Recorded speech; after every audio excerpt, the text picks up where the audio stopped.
Amy, if we now cross to the Barellan prison west of Brisbane, where we are seeing shots of Gabe Watson's release from that jail. He's been serving a sentence for the manslaughter of his wife Tina back on that scuba dive in 2003. Gabe Watson's been held there for 18 months. He pleaded guilty to manslaughter when he and his wife Tina Watson were here in Australia on their honeymoon. They took a scuba diving trip on the Barrier Reef. Tina Watson, who was a very inexperienced diver, drowned. He went back to America and was brought out for this trial. He now goes into immigration detention, and this is a rather uncertain period because the Australian government says it wants assurances from America, from the state of Alabama in particular, that he will not face the death penalty when he's returned to the United States. We have a treaty where we will not extradite people who are facing the death penalty. Bit of confusion on that this morning because Lisa Miller, as you know, Michael, has told us that the Alabama authorities are adamant. They've given that assurance, and they will not have him face the death penalty. Natalie joins us now from outside the prison. Natalie, we've just seen Gabe Watson leave. Yes, we have. He was escorted quite slowly by two police motorbikes. I believe that his lawyer has also just gone into the prison as well and came out like moments before.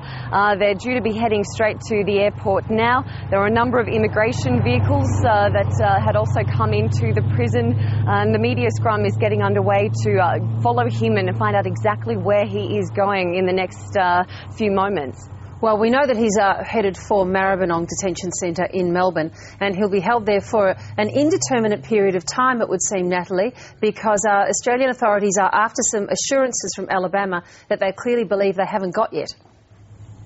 Well, that's right. Gabe Watson is technically a free man at the moment, but he has been passed over into immigration custody. His lawyer has told the ABC that he will be applying for a temporary visa for his client so that Gabe Watson will be able to stay out of immigration detention while he's here. Now, Adrian Braithwaite, that's Gabe Watson's lawyer, has said that he thinks that this process could take weeks. In fact, it could even take months. So the future for Gabe Watson remains very unclear. He is a free man as of just a few minutes ago, but when that deportation takes place is really a waiting game, and it will rely on that assurance from US authorities that Gabe Watson will not face execution if he is committed to stand trial in the US and found guilty in relation to his wife's death. So, Natalie, just to clarify, his lawyer has applied for a visa to allow him out of immigration detention so he can at least be free in the community while he awaits that deportation decision. I'm not sure if that has been applied for just yet, but his lawyer has said his intention is to apply for that temporary visa.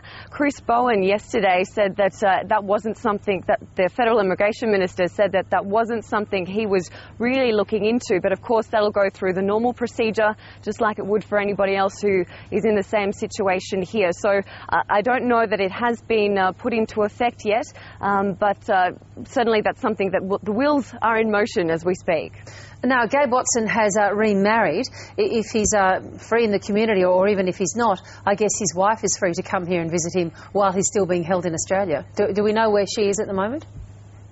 I believe that she's still in Alabama, as are his parents. They're back in his home state there. No one was out here, no family members, no supporters of Gabe Watson have been at the prison since we've been here in the early hours of this morning. So he's certainly a lone man. We know that his lawyer has certainly been in contact with him, but that's all of the support that Gabe Watson's been receiving.